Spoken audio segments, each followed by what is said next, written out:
After Dark. That's right. We are less than 24 hours away from bowl games. Postseason football is here, and we have to announce our Field of 12 All-American teams live tonight. We will be unveiling them here on this very show. I am joined by two of the best in the business tonight. We've got Michael Felder. We've got Clint Stoerner. My name is Greg Waddell. As always, you can listen to us on the SiriusXM app. If you're watching us on the YouTube channel, click subscribe. Go ahead and jump in the comments section. Tell us where we went wrong on these teams that we spent so much time slaving over. The committee. I mean, the committee put hours of work into this, is what I've been told, Felder. I can't wait, quite frankly, to talk through all of the details, the good stuff with you two gentlemen. Let's start, as always, with our toast of the night, boys, because it's been a while since I've seen both of your friendly faces. Yeah. And, the season, it's not over. It's far from over. We still have a lot to unpack here, but there's a lot of different ways that you could go with a toast at this point as we're transitioning from regular season football to postseason football. Felder, we'll throw it to you here. What do you want to go for your toast here? I'm going to do this. This is a guy that I have never been a huge fan of, but it really stinks, and you know where I'm going, Clint, and you know where I'm going, Greg, and Mike Leach, I'll toast to him passing away. And so let's pour one out for him, right? By the way, Felder, that is, I don't know if it's true or not, but the Mississippi State helmet that's circulating right now with the pirate flag on it in the Mississippi State colors, if Mississippi State actually puts that logo on their helmet and plays in Tampa Bay Stadium with that big pirate ship at the end of the field, yeah. I mean, you couldn't do any better, man. I mean, yeah. the opportunity that college football is going to have to honor Mike Leach is going to be absolutely tremendous, man. I mean, the logo that I'm seeing, and I didn't even realize that game. I didn't even think about it, until I got into a conversation with somebody about the fact that they were playing that in Tampa Bay Stadium with those cannons going off in that pirate ship. That's going to be cool as hell, man. I tell you, I'm going to go with Barry Odom to UNLV. Little Arkansas tie right there. I appreciate Barry Odom staying at Arkansas until he got a head job and not bouncing for a bigger DC job. But I'm going to go ahead and take it one step further. For him to go out there and get another guy with Arkansas ties who broke my damn heart, if I'm be honest with you. I'd like to kick him square in his ass, Bobby Petrino. But he went out there and hired one of the best offensive minds in college football. I thought Jimbo Fisher should have went after him at A&M. But here's to Barry Odom getting that UNLV gig, and here's to Barry Odom going and getting Bobby Petrino as well. That's big time. UNLV, they're going to be a better football team sooner rather than later. And hell, who knows what could be down the road for those with those two guys calling the shots. Dude, they're going to have a lot of fun in Las Vegas, baby. Come on, man. It's a dangerous place to have fun at, Felder. That's what I've been told. So I've been told. I don't know. All right. I'm going to go the sentimental route here, boys, although not the sentimental route that Felder did, which I am here for. We cannot get enough Mike Leach conversation and memories this week, clearly. But this has been a great season for us at the Field of 12. There's two guys behind the scenes that deserve a shout out, deserve some love, and they put a lot of effort into this very show, particularly tonight.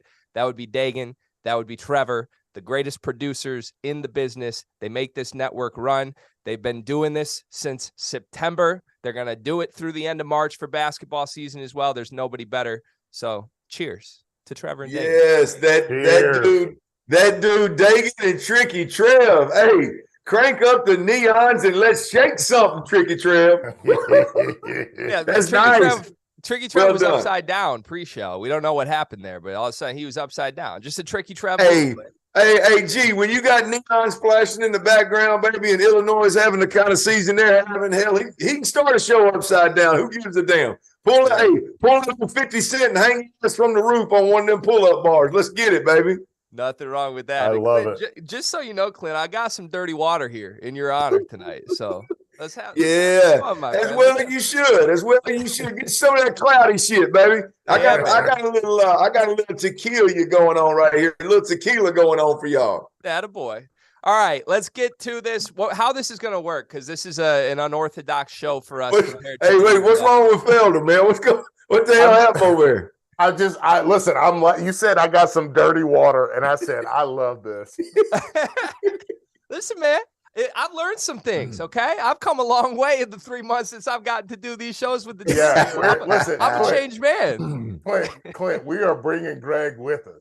Hey, that's right. That's right, baby. It's contagious. Bring it in, SG. Let's ride. Let's ride. All right. So, like I said, unorthodox show for us. This is not the normal After Dark where we're breaking down games, where we're talking previews for next week. You'll certainly get more of that throughout bowl season and as we approach the college football playoff. But obviously tonight, it's our All-American show. We are unveiling our first team and we are unveiling our second team. How we have chosen to do this, we're going to go position group by position group. So for the skill guys offensively, we'll go quarterback into running back, into wide receiver, into tight ends and offensive line. Defensively, same thing. We'll start with the line. We'll work our way into the secondary. We will unveil the first team award recipient. We will unveil the second team award recipient at the same time. And then the wheels are off. Because I know from pre-show that these two have some thoughts about exactly what these awards look like, and I can't wait to hear it all. So let's start with the quarterback position. Our first team, Field of 12 All-American, none other than the Heisman winner himself, Caleb Williams. Our second team, quarterback, TCU's Max Duggan. A couple other guys invited to the Heisman ceremony. Did not make our first or second team list. Felder, let's throw it your way. Do you agree with the way we stack rank these quarterbacks? Throw it to Clint. He's the quarterback. You tell me, dog. Yeah, no, look, I love these two guys, being represented on our big board here, man. I mean, I think when you look at the way the season unfolded, I think Caleb Williams was a runaway Heisman. Even though he lost twice to Utah, I think when you watch the USC team play, I mean, there's no doubt about it that Caleb Williams is putting his team on his back, and they're going to go as Caleb Williams goes. There's no doubt about it. There's no plugging another player in behind Caleb Williams if he gets hurt, or maybe even next year, and you see in the same USC product. There's no doubt when you look at Caleb Williams. When you talk about just quarterback play as a whole, I think one of the things I love about quarterback play right now is how the quarterback position is being likened to the point guard position. Yes. I absolutely love that, man. Incredible diversity. I love it, man. Just my quarterback eye, which is better than most, if I might add. My quarterback eye, there's a lot of things I hear and having played, I'm like, that shit out of here. It don't even make sense. What the hell are you talking about? When you hear point guard and you watch how the top quarterbacks are playing at the NFL level and how the top quarterbacks are playing at the college level, the ones that have the ability to do it, not everybody does and not everybody should, but the ones that have the ability to do it they're unicorns. There's a handful of them. And the fact of the matter is, Caleb Williams is the unicorn of all unicorns in terms of how the position's being played, and he's carrying his football team. I love him in that number one seed right there, G. I dig that. I think I would have put Bryce Young or CJ Stroud maybe above him. Obviously, because we're talking about, I'm thinking about the next level. But at the same time, when you look at Caleb Williams, what he's doing is he's Chris Paul, right? He's Chris Paul. He's out there. He's distributing. He's giving it out there. And then every time he needs to get to the cup, guess what? A little dribble drive. And this is right in Greg's wheelhouse. A little dribble drive. And guess what? Boom. He hits it off the square. That's going in the bucket, baby. And he can do that for himself. And the other part, and I love that, honestly, I love that we have Max Duggan at 2. Because Max, you want to talk about a guy that bled, sweat, cried for his team, what he was able to do in that Big 12 championship game, I don't know that we would get that from Bryce Young. I don't know that we would get that from CJ Stroud. And that's not a knock on them. It's more of pushing him up. Because what Max Duggan did in that Big 12 championship game, this dude, they were losing. They were going to lose this game. And he just decided, no, not today, not me. And I know they lost, but what he did, and Clint, tell me this. Tell me if I'm wrong. But this dude, he said, nah, I'm not. We won't lose because of me. No, look, there ain't no doubt, baby. Look, when you talk about the Big 12 championship game, to me, that's right there when Max Duggan took a huge leap up the boards in terms of like your quarterback rankings. At the time, we were talking about the Heisman Trophy, right? Yep. I thought Max Duggan should get a courtesy invite to the Heisman Trophy. That's what I thought. Hey, man, let the dude go. What he did is a good story. When I watched him in the Big 12 game happened. When I watched him in the Big 12 championship, it went to a whole nother level. The biggest game of the year, the biggest moment. This dude puts him on their back in a major, major way. And the only thing that held him back, and I'm not being critical of the play calling, is the fact that they didn't put it in his hands the last two plays, right? But here's why I love Max Duggan. I think there's something there that no matter how the game is played, guys, I think there's something there when a guy – his intangibles are as good, if not better, than his tangibles. Yeah. There's something there about the guy that comes out, never panics, and adjusts at halftime and comes out and his team takes a lead or separates. Yeah. Right? Yeah. I want that. To me, that guy's a lot better than the front runner that's always got the lead and he ends up winning 11 or 12 ball games, right? Right. And that's the difference between him and CJ Stroud. No question. And then when you look at how he finished the season, it's Max Duggan, no question about it. Now, if we're talking about the point guard stuff again, then Bryce Young needs to be in the conversation. I can't put Bryce Young there. They lost 2 ball games, and then he missed 2.5 ball games throughout the year that I just think no SEC championship, missed a couple of games. And I think that's too much of not enough to be in this conversation with these guys. I get it. I dig that.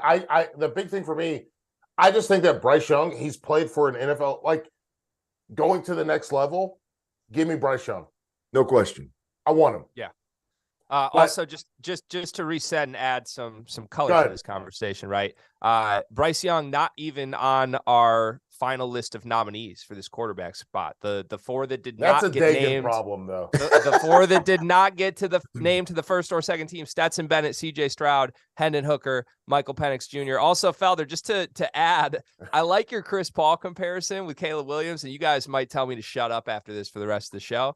But one reason I like it, he lost before he got to the final round.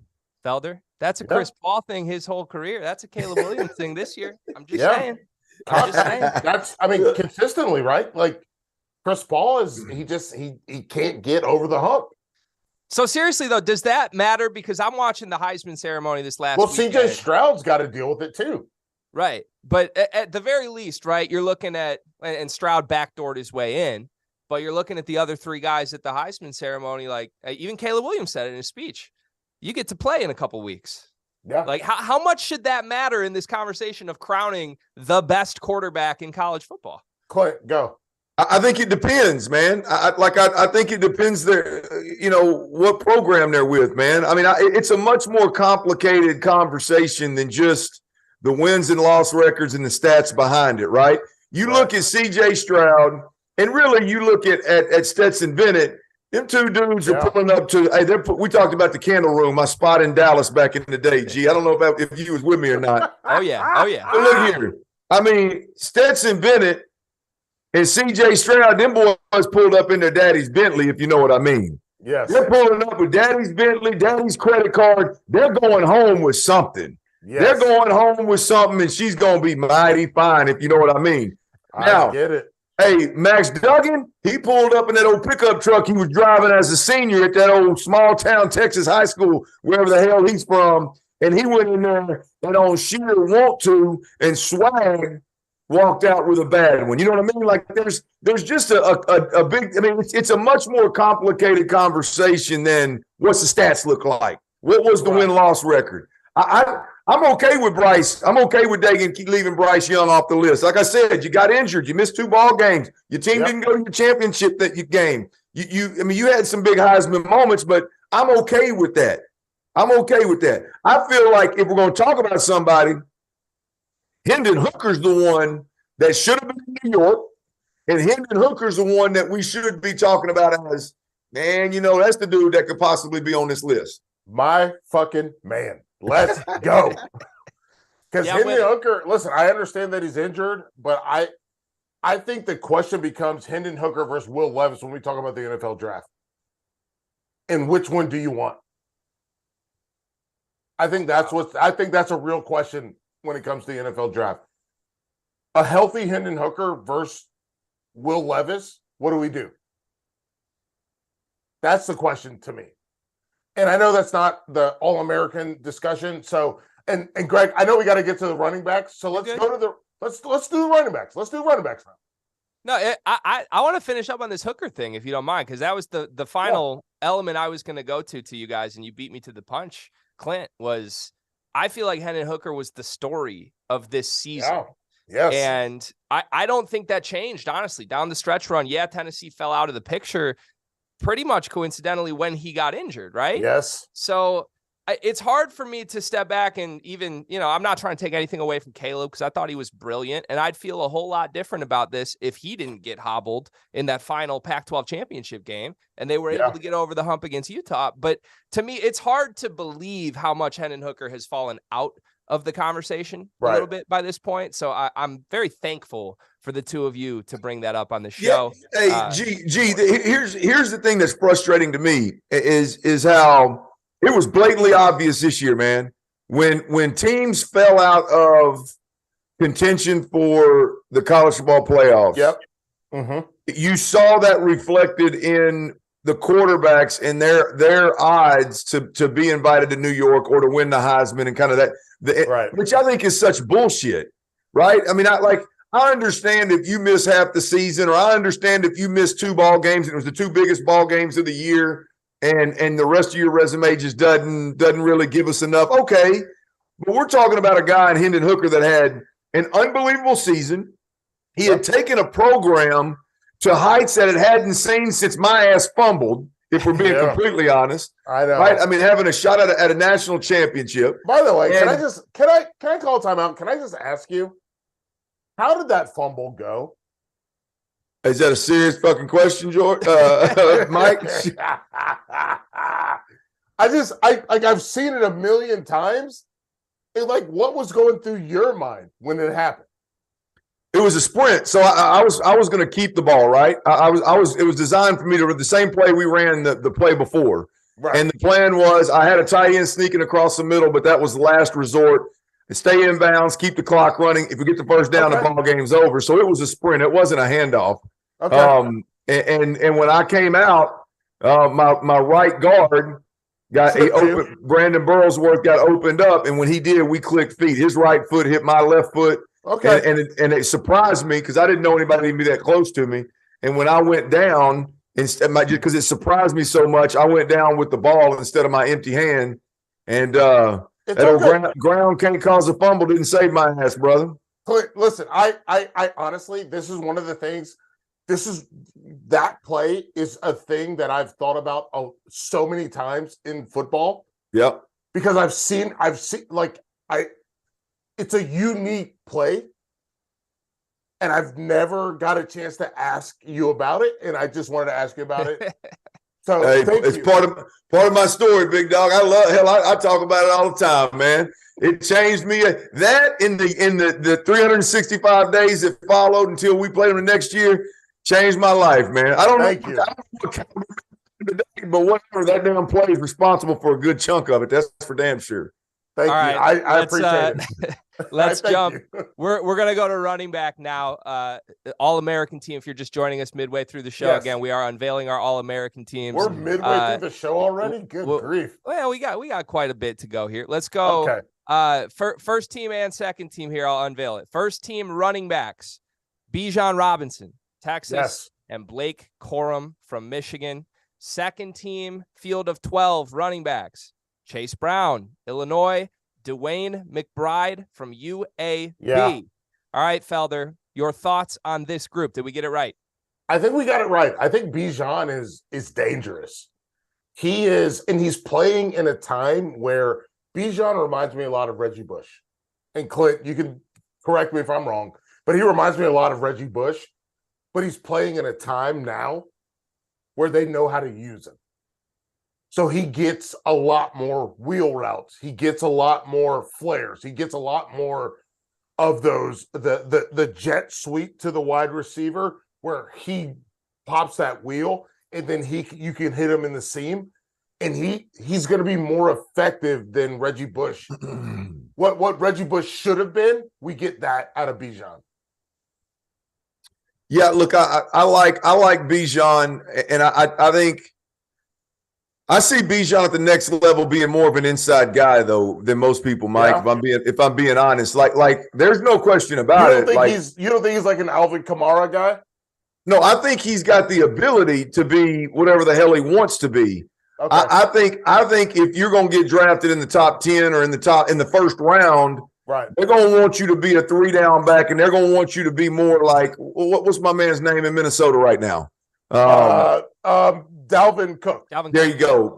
More like a Dalvin Cook 3-down. Let's put it down. We got Dalvin Cook. We got Alvin Kamara. We got Saquon Barkley. Where like that one. Where does Bijan fit into that? I really like him with Saquon Barkley. Okay. I like him as a heavy between the tackles downhill guy.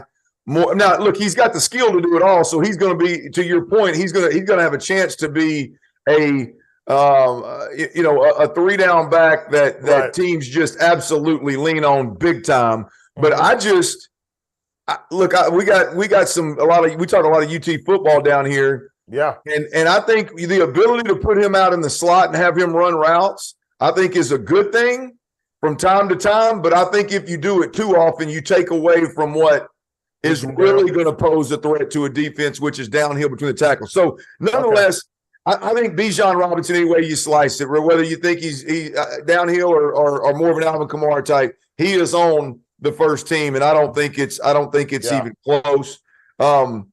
Did you unveil the other ones yet? Gee, I didn't. Blake Corum. Yep. So it was Bijan. We got Blake Corum with him on the first team, and then our second team, Chase Brown from Illinois, Dwayne McBride from UAB. This is the Blake Corum one is an interesting one to me, guys, and it's not. And look, here's the thing: is we're having some very specific comments about the best players in America here. So I'm not slighting anybody in any way, shape, or form. It's just the reality of the conversation we're having. Does it bother you guys that Blake Corum, after he went down, Edwards goes in there and averages 7.5 yards a damn carry against the best team, one of the best teams in America? I mean, and he's got it. When I look at it, Edwards has got a good sample size, a good body of work. And that dude averaged over 7.5 yards a carry. He's like, in my mind, I don't know how, and I'll ask y'all, I don't know how, but as I'm ranking the best backs in America, like ain't nobody taking Bijan Robinson's place and doing what he did. No. Right? I mean, you know what I mean? Like, I don't know what the hell Chase Brown's backup looks like, but when you're toting that thing 328 times, I'm gonna guess you ain't got nobody behind you that can handle that kind of load. You know, Dwayne McBride, 7.5 yards a carry, right? Blake Corum's the one for me here, guys, that sticks out, and I go, should Deuce Vaughn be in that spot? And dude, you brought up Deuce Vaughn. I love that. I love that you brought up that that Edwards came through and just did his thing. And I just, oh my goodness. Because I think when we go to Illinois, right? We go to Illinois and we look at Chase Brown. That reminds me a lot of, and Greg, you'll know this, Le'Veon Bell. Mm-hmm. That's Le'Veon Bell. Yep. Give this guy the ball all the time and he'll do it. But Blake Corum with Donovan Edwards, why don't we just give this guy the ball more? Why don't we just give him the ball more? Am I wrong? I don't think you're wrong, but my only pushback from someone who has watched a lot of Michigan football, I'm in the state of Michigan, as you just alluded to. I'm a Michigan State guy. I've seen this team for years. My pushback would be, I don't think that should necessarily take away from Blake Corum. I think your point is fair in the context of arguing. Not taking away from him. Right. No, in the context of arguing, does someone belong in the first team over him? I'm here for it. What if you just gave the guy that was way better the football more? Well, here's my pushback. I think it says a lot about Donovan Edwards, and we're going to see that next year. But two, I think you could have said this exact thing last year. I mean, you had Hassan Haskins go for five touchdowns against Ohio State. But that's you could have said give the ball to Blake Corum more. But that's the thing with Michigan that I find to be a problem. Is they want, and it's the same thing with Georgia too. Georgia and Michigan, they have the same problem. They don't want they want these guys to earn something, right? Am I wrong, Clint? No, I mean I don't know exactly where you're going with it, but here's where I'm going. Here's where I'm going. They don't want the younger guys to be the star. They have the luxury. They don't have to. Right. They don't have to. But George Pickens, we're watching him in the NFL right now, and this guy's making plays. George Pickens couldn't be a starter at Georgia until the last 2 games of the season because Kirby Smart was like, you have to earn it. We're watching Donovan Edwards right now. He can't be a guy or dude for them because they want him to earn it. We're watching the same thing happen with Darnell Washington at Georgia. This guy's the same size as LeBron James. Why is he not getting the ball more? Yeah, I think when we talk about Blake Corum and Donovan Edwards, and we talk about the running backs at Georgia, the running backs at Alabama, the running backs at Ohio State, it's the same problem you have, like the same problem that C.J. Stroud has. It's like you can take any of those guys out of the lineup, and the next one you plug in is going to be as good, if not better. Right. And if he has the same skill set, he's going to look like you just changed his damn name and number and plugged him in, right? Yeah. And so that's the problem with this conversation is how much of it should lean on, hey, Michigan's got one of the best offensive lines in the country. Yes, hey, Georgia's got them dudes up front. Hey, Ohio State's the most gifted team in America, right? Okay, well, that's why for me, I look at it, I go, okay, and I'm not saying – I like Blake Corum. Look, I like Blake Corum. I think Blake Corum is good. I think he is good and fine. I do like, but I think Blake Corum fits into the same bucket as Kenny McIntosh and Kendall Milton from Georgia. Like, I don't think there's a huge difference between them. Is that crazy?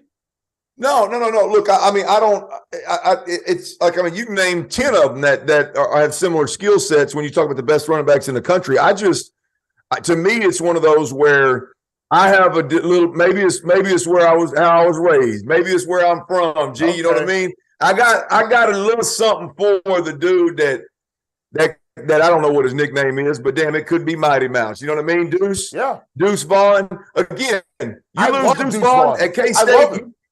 You pull Deuce Vaughn out of that lineup, that team ain't the same. That team ain't winning the Big 12 championship. Absolutely not. I just don't believe they are. So we agree. Yeah. I would put Deuce Vaughn in here instead of Blake Corum. I would put him in there instead of Blake Corum. I love Deuce Vaughn. Yeah. He is a monster. And watching him run that seam route, come on, baby. Yeah. Cut him up. Yeah, a couple other guys that were on our nominee list that did not make the teams, not Deuce Vaughn. Zach Charbonnet, another guy who was once in the Michigan running back room for UCLA. Mo Ibrahim from Minnesota had a great year. I love him. Quinshawn Judkins from Ole Miss, Israel Abanikanda from Pitt rounds out our running back room Big here. boy. All right, let's Deuce was on your first out list, right? He was not a nominee from our Vaughn wasn't? All-Americans. He was not a finalist is probably the correct word, Clint, not a nominee. Clint, you got to talk to Dagan. No, I thought I saw that on the rundown. My bad. I thought I saw. In fact, I know I did. But go ahead. That's okay.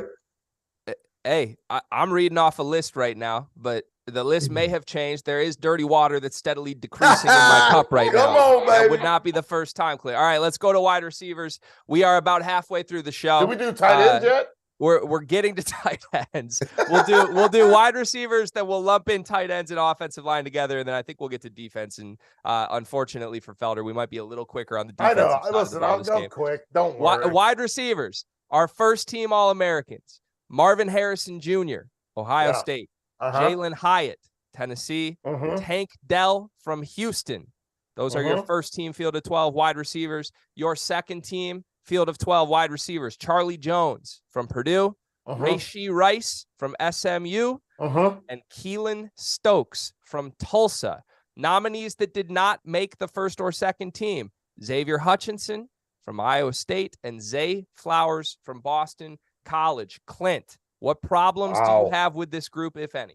Yeah. Wow. Man, these are, look, I think you got, to me, I'm here in Houston. I like Tank Dell. I think the league is changing and accepting smaller receivers and finding a way to use those guys. So I think when you look at Jalen Hyatt, Marvin Harrison Jr., and Tank Dell, for me, I ain't got one problem with that group right there. Again, I've watched a little bit more than most folks of Tank Dell, and I've seen him play, and I really like him. He's good. He's very good. You know, I don't know. I'm good with them top three, G. Felder? I want to get Zay Flowers in there somehow. He's good. He's scary. Like he's somebody's going to pick him in the second round of the draft, and he's going to be a problem. Like he's going to be a nightmare to cover. That's all I'm saying. Like I love Zay. This is a guy that's willing to sacrifice his body. He's willing to go out there and make a play. I love Zay Flowers. Yeah. My gut feel after hearing these finalists for us and who made the first and second team here, this felt like a pretty deep wide receiver year. There's some names that didn't make our finalist list to me. The thing is it's a deep wide receiver draft. It's a deep class of wide receivers, but it's not. I don't think we have someone that's at the top. I don't think anybody's going to be Randy Moss. You know what I mean? I don't think anybody's going to be Calvin Johnson. Next level. I totally agree. You know what's wild though, guys, is I was just looking through this list, man. The fact that Addison, was the Biletnikoff Award winner, goes to USC, has the Heisman Trophy quarterback, and they win. Would they win 11 or 12? 11-2. 11 games. And he ain't even on the you missed out group. I mean, look, I'm not saying he should. I'm just saying in the big picture, here's a guy that got paid a boatload of money, was slotted as the number one. Look at we ain't even talking about the Butte kid out of LSU. Yeah. I mean, there's just so many guys that when the season started, we were like, nope, that's the best one. Nope, that's the best one. They ain't even in the conversation. We didn't talk about Quentin Johnson, Xavier Worthy from Texas, Downs from North Carolina. Quentin Johnston, I would put. I do have qualms with Quentin Johnston not being on the list because I think Quentin Johnston is wide receiver one. I agree with that. I had a problem. I had a problem until I looked at like what the dudes above him and what the dudes on the list, who they are, what they did. You look at it, man. Yeah, but I'm going to tell you what. If we're talking NFL, I agree with you. 6'4", 220. Yeah. It can do what we saw him do. Get the hell out of here, man. Listen, as a guy that played defensive back, I don't want to cover him. I don't want to. No, ain't nobody wants to cover him, boss. No. I think in summary here, I think all three of us feel pretty damn good about the first team. There's a lot of wide receivers. Waddell, but there's 10, 15 guys that I think you could make arguments for in that second team group where we settled on Charlie Jones, Rashee Rice, Keelan Stokes. By the way, Charlie Jones, what a monster, dude. Just the guy that just catches everything. Most receptions of any of our nominees. What is he, the next? He's the next Hunter Renfrow? I could believe it. Not just because he's white. Just like hey, ain't nothing wrong with white boy Charlie. Look, if he wants to be the next Hunter Renfrow, that's okay. He can be what's that little fella's name that played at SMU that was the Cowboy Beasley? He can be little Beasley too. Little Edelman, white boy Charlie went out there and did his damn thing. Look here. I mean, you ain't kidding, man. The most receptions and the most yards. Yeah, he just does it. He's a killer. The dude's a killer. Yeah, he is. Right, who would have thought that, G? 6 foot, 180 pounds from Deerfield. Little white fella went out there and went for the most the most yards and the most catches. Get the hell out of here. I see you, Charlie. Do your thing, baby. Just to be clear with Charlie Jones, he is formally sitting out Purdue's bowl game officially, as are Aiden O'Connell and Payne Durham. Money. So get that money, baby. We got no problem with that here at the Field of 12. Let's move just to, in case, G, real quick, just in case if y'all wondering, good tequila right here. Fortaleza Reposado. If you're looking for a good price point, really solid tequila. Oh, you want a turkey? You can drink with my daddy. Damn.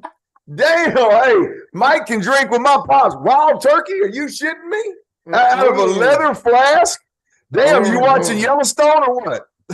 Listen, my wife watches Yellowstone. I stand in the background.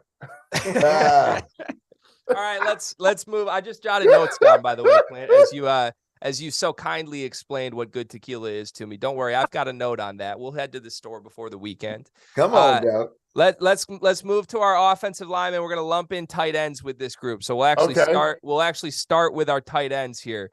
First team, Field of 12 tight end, Michael Mayer from Notre Dame. Second team, Field of 12 tight end, Brock Bowers. Wait, no, I think you got it backwards. Did I flip them?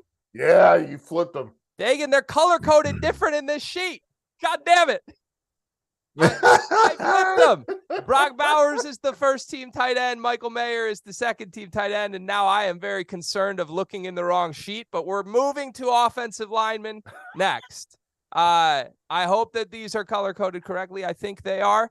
I'm going to fly through them. All right, what do you got? At center, Olu Oluwatimi from Michigan. Yes, four other offensive linemen. Joe Alt from Notre Dame. Peter Skoronski from Northwestern. Yes. DeJuan Jones from Ohio State. Cooper Beebe from Kansas State. Our second team offensive lineman, we've got Brett Nealon from USC at center. Osiris Torrance from Florida. Blake Freeland from BYU. Paris Johnson Jr., Ohio State, and Broderick Jones from Georgia. Felder, coming back to you here. Let's start with tight end. Let's lock in there. Bowers, first team tight end. Mayer, second team tight end. Do you agree with that order, that stack ranking? I'm Mayer over Bowers. I am Mayer over Bowers, but it's negligible. I also am going to say, if we're going to go offensive line, I think Broderick Jones belongs on the front lines, baby. This is a fact. Clint, what you got? I like Mayer as the first team tight end as well, and I'm gonna go ahead and trip y'all out on this. I like Dalton Kincaid as a second team tight end. Dude, I love Dalton Kincaid. You know what's crazy? It's Keithy. Keithy got hurt for Utah. Yeah, I think Keithy's better than Kincaid. Man, here's where I'm at with it. I think Mayer is a better all-around tight end. Yes. I don't know how that transitions to the NFL. I think those days may have changed. The old TJ Hawkinson days of them, those guys getting blown up and then not producing as much in the league, or maybe not being as valuable in the league as they once were. I don't think they're the same as those Iowa guys, though. I don't think that Mayer, I don't think Kincaid, I don't think Keithy, I don't think those are the same as like those guys coming out of Iowa. Well, I'm just talking about Mayer. To me, is more of a hand in the dirt that can pass block as well as catch a rock out of the. Does he not remind you a lot of Greg Olson? Ooh. That's one of the greatest of all time. I don't know. I'm just saying. Like, all I'm saying is he reminds me. He's got these Olsen capabilities. Does that make more sense? Well, I mean, that's fair. To my point, I think he's a 3-down tight end. I think he can put his hand in the dirt. I think he can move people at 260 or 255, whatever the hell he is. He's rocked up. He's a big dude. Yes. I think he's a throwback tight end that can do it all. And he catches the rock. And if you look at what he did against top 25 opponents this year, 31 catches, 350 yards, and 5 touchdowns. He produced in the biggest moments for Notre Dame. And so I personally would go Mayer 1. Yeah. And I would go Kincaid 2 simply because I saw Kincaid I saw him take over in a huge game, the biggest game of the regular season in the Pac-12. He took over and went for 200 plus and dominated. Yep. They don't win that ball game if Kincaid ain't to do it. If Kincaid ain't on the field, point blank, they don't win. Utah doesn't beat USC in the regular season if Kincaid ain't on the field. And I believe that Kincaid is a guy that is more suited to transition to the NFL. I know that doesn't have a whole lot to do with our list here. I'm just telling you what I think. And here's what I love about Kincaid. I gave you Mayer's number against top 25. Yeah. Kincaid, 35 catches, 440 yards, 1 touchdown. Didn't get in the end zone, but produced his ass off now. You know what he did? He put them in position to score. Yeah. So I would go those two. I'd go Mayer 1, Kincaid 2. I would go Bowers 3. I like Bowers, but I don't know how many games he carried Georgia. And look, I was excited about the 77-yard touchdown run too. That's sexy, man. Tight end. Looks good. Bro, he didn't even rush for 100 yards on the season. Let's pump the brakes on talking about this dude being a weapon in the run game. Impressive. Great for the highlight reel. 77 yards in one play, and I don't think he cracked 90 if I'm being honest. There you go, 93. Here's what I'm going to say. They got Darnell Washington on that team too. Yeah. And he's 6'7" and he weighs 270 pounds. And he made Henry To'oTo'o look like a little boy. Yeah. So I think that Brock Bowers is Stetson Bennett's favorite person to throw the football to. Yeah. But there's a huge difference between your favorite person to throw it to and the best player. Yeah, that's fair. Bowers, at one point early in the season, I think it was about week 4, was on our way too early Heisman rankings. Yeah. I think we had him all the way up to 3rd as best player in the country type stuff. As you alluded to, that started to fall off at a certain point. What you got, Felder? Can I ask Clint this? So we're the offensive line. I know we got to go quick through the offensive line to get to the defensive side of things. But would you rather have an offensive lineman that's a pure technician, a guy that's a bruiser, or a guy that's kind of a blend of the two? Because and Greg, you already mentioned the offensive lineman, right? You mentioned Skoronski. We got DeJuan Jones. We got Broderick. We got Broderick Jones, and then we have Paris Johnson. What would you rather have, Clint? Well, let me to clarify. Are you asking me if I would rather have one that's an elite run blocker, one that's an elite pass blocker, or one that's middle of the road in both? Yes. The elite pass blocker. I just that's one thing. Like when I look at what's going on in the NFL, we're talking a lot about air raid this week because of Mike Leach, but these air raid offenses and throwing the ball and I know the air raid's changed and they run the ball a little bit more now with the quarterbacks and running. I get it, but back in the day, it was one of those where they weren't physical enough and all they do is pass block and all they do is play with tempo. Right. And I think that has flipped, right? I think the air raid now is more of an advantage because you got guys that 45 snaps plus a game in a 3-year or 4-year career were pass setting. And if they're built the right way with the right skill set, and now they have the experience, give me that guy all day long. Let's be honest. Be honest, Felder. How many guys in the NFL? I watch one of them every week. I watch the best in the NFL every week right here in Houston. It's about the only good thing worth watching with the Texans. Laramie Tunsil. How many tackles in the NFL do you watch and you go, shit, that dude is physical. That dude right there is moving folks. Yeah. They don't. I'm going to tell you. Laramie, they don't need to.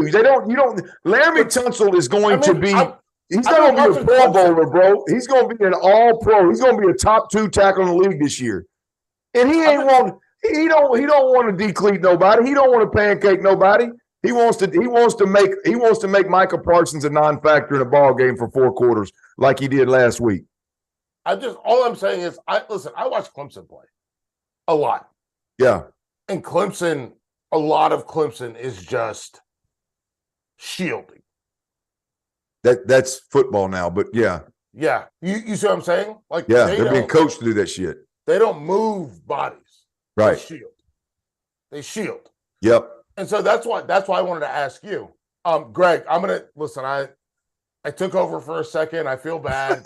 You're good, dog. You're good. Listen, you and I have done enough of this. We know how this works. And it's all good stuff. Honestly, it's all good stuff. So let's just reset the offensive field of 12 All-Americans. I'm going to run through the first team collectively, and then I'm going to run through the second team, and then we'll do defense. First team field of 12 All-Americans. Again, quarterback, Caleb Williams. Running backs, Bijan Robinson, Blake Corum. Wide receivers, Marvin Harrison Jr., Jalen Hyatt, Tank Dell. Tight end, Brock Bowers. Center, Olu Oluwatimi. Offensive lineman, Joe Alt, Peter Skoronski, DeJuan Jones, Cooper Beebe. The second team, field of 12 All-Americans. Quarterback, Max Duggan. Running backs, Chase Brown, Dwayne McBride. Wide receivers, Charlie Jones, Rashee Rice, Keelan Stokes. Tight end, Michael Mayer. Center, Brett Nealon. Offensive lineman, Osiris Torrance, Blake Freeland, Paris Johnson Jr., and Broderick Jones. There you have it, ladies and gentlemen. Let's move to defense. Yes. And we will start with our defensive linemen. We're going to lump defensive ends, defensive tackles together here. First team, Will Anderson from Alabama. Tuli Tuipulotu from USC. Jalen Carter from Georgia. Jonah Tavai from San Diego State. Ooh. The second team, Isaiah Foskey from Notre Dame. Oh. Ayatau Latu from UCLA. Jerzon Newton from Illinois. And Kalijah Cansey from Pitt. Felder, do you like this group? I like the group. You know what? I think if this is your 6-man rotation, you're in business. That's the reality, right? I mean, am I wrong? Am I wrong? No. You're so right. It's funnier than shit. But I think the biggest question, especially when it comes to the NFL draft, is: do you take Will Anderson or do you take Jalen Carter? What do you do? Yeah, I'm gonna tell you. Look, I'm gonna answer your question, big dog. I don't know if you were asking me or not, but you go take Jalen Carter 10 out of 10. Okay, listen, my man, that's what I would do too. You got one guy that can play from a 5 to a 1, and then you got another guy who plays a 5 to, what does he play? 5 to a 9, basically. Yeah, he can stand up. I mean, he's as much of a hybrid as he is an edge rusher. He's built like a wasp. Have you seen his body? He's got that. Who, Will Anderson? Will Anderson, yeah, that little waist. I mean, he ain't but 240. I mean, that's what I'm saying. He's more of a hybrid. He's more of a hybrid type edge rusher. I mean, he can stand up. He can play in a 3-4. He can play in a 4-3. He's a look. I really like Will Anderson. Love him. We all love him. I got 2 things for you. Yes, give them to me. I just think when you talk about and both of these guys are on the first team, so I don't know why we're splitting hairs between the two of them. But here's the deal. Here's the deal is Jalen Carter, when you can push a pocket from inside. Yes. We know obviously stopping the run's a big part of it. But when you can push a pocket from the inside as a quarterback, you give me nowhere to push up to. Now both of my defensive ends can eat. Now I can't step into my throw. Now I can't see because you cut down my space between me and the center and guard. And so I just think Jalen Carter is the number one player on this list right here, G, that obviously he would have never been left off. But Jalen Carter's the one for me he's a problem. It's no question. But with that said, Will Anderson has the ability to take over a ball game. Yes. Like literally take over a ball game and take anybody between the hashes out. If you got a sorry ass left tackle or right tackle, he will line up against you and he will eat your lunch all day. Yeah, it's over. It's done. You can't do anything with him. But Jalen Carter has the ability to be like, okay, you do have a good right tackle, or you have a good left tackle, but Jalen Carter can go against your guard, and guess what he's going to do? Eat his lunch. It's lofty to compare him to Aaron Donald, but I'm saying that he has the ability to be versatile enough inside to create problems for that GCG, right? Yeah. That's the thing that I love about him. Yeah, it's like picking between your two favorite foods, I feel like you're not going wrong. When you eat your second favorite food, you're not thinking, "Oh, I wish I was eating What's your second favorite food, Greg? Oh man, this is going to expose me, Felder. I'm a pretty picky eater, I'm not going to lie to you. So I'd probably have to go just like pizza. Pizza? Yeah, I love pizza too, man. Are you kidding me? I was going to say my first favorite food is hamburgers. We're not going to tell them where from, Dago. We don't give out free ads on this program. What do you do? What do you like? Papa John's? Oh, worse than that. Much worse than that, my friend. Domino's? Listen. If you haven't had a Sbarro pizza in the last 12 months, get out of here. Get out of here, Felder. Get out of here. I will drive out of my way 2 hours to get a slice of New York from Sbarro, my friend, from Sbarro. Yes, Whoa. You heard me correct. Listen, all I'm trying to say, Jalen Carter, Sbarro, Will Anderson. No, don't disrespect him like that. I don't know, dog. I don't know. Dog. Jalen Carter, at the minimum, with respect to pizza, he's at least famous original Rays. Okay. All right. That's fair. Are we off the rails? Maybe this is not the direction I thought we. All right, what else we got? Hey, let's go. Let's linebackers. Move. I'm not super impressed with the linebackers this year. Well, let's get to them. Here's our list. Here's our first team field of 12 All-American linebackers. We got Jack Campbell from Iowa. We got Ivan Pace Jr. from Cincinnati, and we have Cedric Gray, a Tar Heel. I know Felder likes that. No, I don't. Ooh, we'll wait on that. Second team linebackers, Tommy Eichenberg from Ohio State, Drew Sanders from Arkansas, Jackson Mitchell, UConn. Felder, you don't like your Tar Heel? I don't. I just did I hear a Razorback in there? Come on. Who do you got? We got Drew Sanders. Yeah, Drew Sanders. Yeah, we're claiming him. Hell with Alabama. I'm not. I don't. The linebackers this year, like compared to last year's linebackers, these ones don't do anything for me. Like last year, we had Nakobe Dean. Who on this list of the 6 guys fits into the mold of Nakobe Dean? I mean, Nakobe Dean was pretty singular one of one, though, right? Like, you're not expecting to see a Nakobe Dean every year, are you? I'd like to see one. Sure. What about Devin Lloyd? Okay. So that's 2 guys. Yeah, still, right. Right? And Trenton Simpson's not even on the list. And you know who I really like? I like Jeremiah Trotter Jr. That's the list of all the first ones that didn't make the list. Yeah, they didn't make. I think you got to your point. I mean, and I think Nakobe Dean is. I know Felder, you're really, really high on Nakobe Dean as I mean, he's a good player. But I do feel like Nakobe Dean is more of a throwback linebacker, right? Than like the other cat out of Utah you mentioned. What Devin Lloyd. Like Devin Lloyd is one of those like Lloyd in Indy. I mean, not Lloyd. What's Big Boy's name with the Colts? That's been hurt all year long. Big long Leonard. There you go. Is that what you said? Did I say Devin Lloyd or Devin Leonard? No, you said Lloyd, but I said that I was trying to draw a comparison. Like Lloyd is more like Leonard to me, like that. My point is I think Nakobe Dean is more like a couple of these guys than maybe at first glance. I mean, I think you've got a couple of old throwback, like more compact built linebackers here that are true, let's say, like true Mike linebackers. You're thinking about the guy from Nebraska that got with the Bucks. What's his name? He played for the Bucks, and he was a runner. Oh, I can't remember his name now. No, I'm thinking of Leonard, the one that's been out, the linebacker.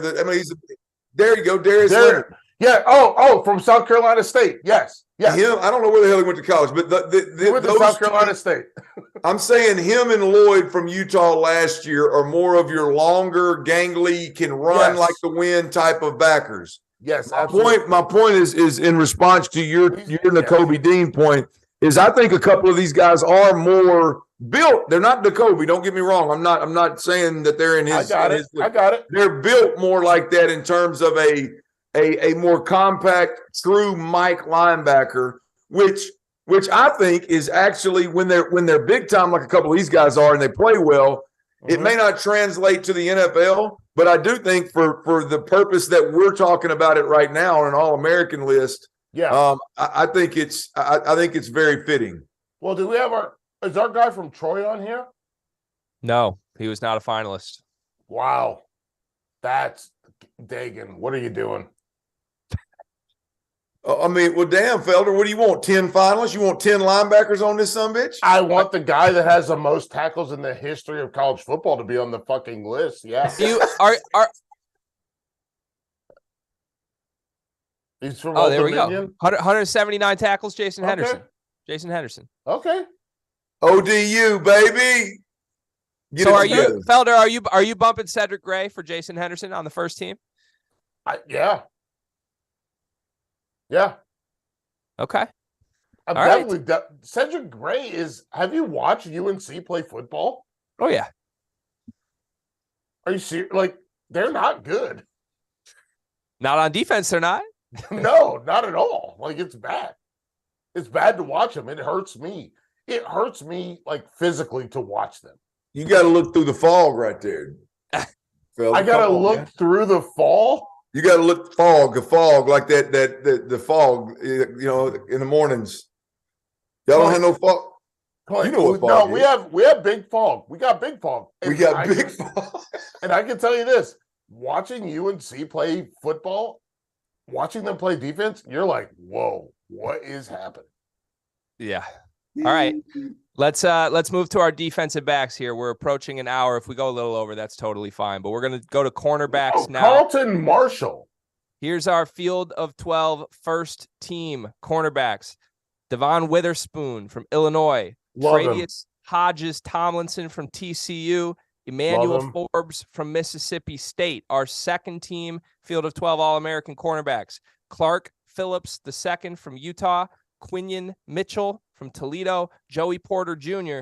from Penn State. Clint? I want to hear Clint first. I'm gonna be honest with you. I love the top three. I have no qualms about it. And Joey Porter Jr. could be one of those up there in the top if you so chose to do so.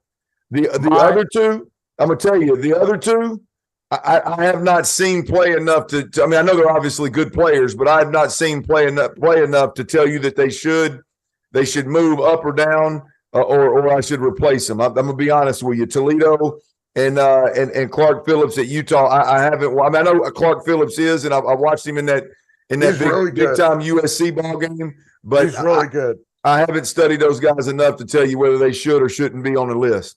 So, Dagan, you get a damn pass. You get a pass. I think Clark Phillips is really good. I think he's going to end up being a first-round draft pick. I love Joey Porter Jr. Clint. Yo. Joey Porter Jr.'s arms are as long as his legs. It's a big advantage. It's insane. That's a big advantage unless your legs are really short. He's got these crazy long arms, and he's good. And I hope the Steelers pick him because you want to talk about legacy. Joey Porter and then Joey Porter's kid playing for the Steelers. That's going to be it'd be sick, amazing, be special. But I also think Brian Branch. I think Brian Branch belongs on the first team. He is a guy. He's on our safety list. We'll get to Brian Branch. Okay, so yep. I really love Joey Porter. I think he's so good. Clark Phillips is really good. The question for me is, Witherspoon is good. By the way that Illinois plays defense, can we just give a shout out to Bielema? Sure. Those dudes, they hit hard. Like they come downstairs and they're ready to rock and roll. Like watching Illinois play football is fun. And it's fun for me as a defensive guy because I see them take those quick drops. And Clint, you'll recognize this. They take those deep drops off the hash, and then they come back down, and they're like, "Oh, we're gonna kill you." Yeah, yeah. They disguise a lot. Who's the defensive coordinator with Bielema at Illinois? I should know that. I don't. That's right. There you go. Yeah. No, there you go. I mean, there you go. Their DC's doing advanced shit, and he's getting paid for it. So there you go. Yeah. I would love to praise Brett Bielema, but he blocked me on Twitter, so I can't. So my boy, what'd you do? Bielema ain't gonna look. He ain't gonna block nobody unless you pull some old bullshit. So like, what Clint, did you do? Maybe, may or may not. Maybe I came on this very program about 3 months ago. Maybe one of you was on here with me, and maybe one of who? Maybe I insinuated that Brett Bielema should take his talents back to Wisconsin. Maybe I threw that out there. I don't know. Didn't know that Brett Bielema would ever see that. That wasn't with me. What I did know is when he started tweeting some angry tweets about the officiating in the Big Ten down the stretch of the season, I couldn't see them because I am blocked by Brett Bielema on Twitter. That wasn't me. Was that Clint? Did Clint do that? Yeah, I think I may have been on there. I may have been on that show. We may have talked a little bit about my boy Brett. That don't seem like something Brett would block you for, though, G. You sure you didn't get off in that dirty water and have you on the Twitter machine? You know what happens when this dirty water gets going, Clint. I can't attest to anything that I have done or said on this very show. Listen, let's move to safeties. Our first team field of 12 safeties. Cameron Kinchens from Miami, Sidney Brown from Illinois. Couple Illinois defensive backs here. And then our second team, Brian Branch from Alabama, Christopher Smith from Georgia. Felder's looking at me already like, how did Brian Branch not make the first team, right? Yeah, Brian Branch should be first team. And I don't understand how Kitchens makes it from Miami. But the other part, I'll be honest, this is the thing I'm the most interested in is Christopher Smith at Georgia. What does this look like against Ohio State? Am I crazy for that? No, you ain't. Hell no, you ain't. What does it look like versus Ohio State? Yeah. Them big boys up front we've been talking about. They're going – I gotta believe if C.J. Stroud sits back there and Cadillacing with about 5 yards of space in that pocket, nice and comfortable. Yeah. A couple of these All-Americans from Georgia, Dagan's gonna have to edit this damn list a little bit at the end of the day. But I gotta believe that Georgia's gonna be able to change the game inside that pocket for C.J. Stroud, which you know who benefits when that happens? DBs. Yeah, Keely Ringo, baby, who's not on this list. I see where you're going now. My bad. Hey, I didn't mean to, that alley oop right there, Dagan. I did not mean to do that.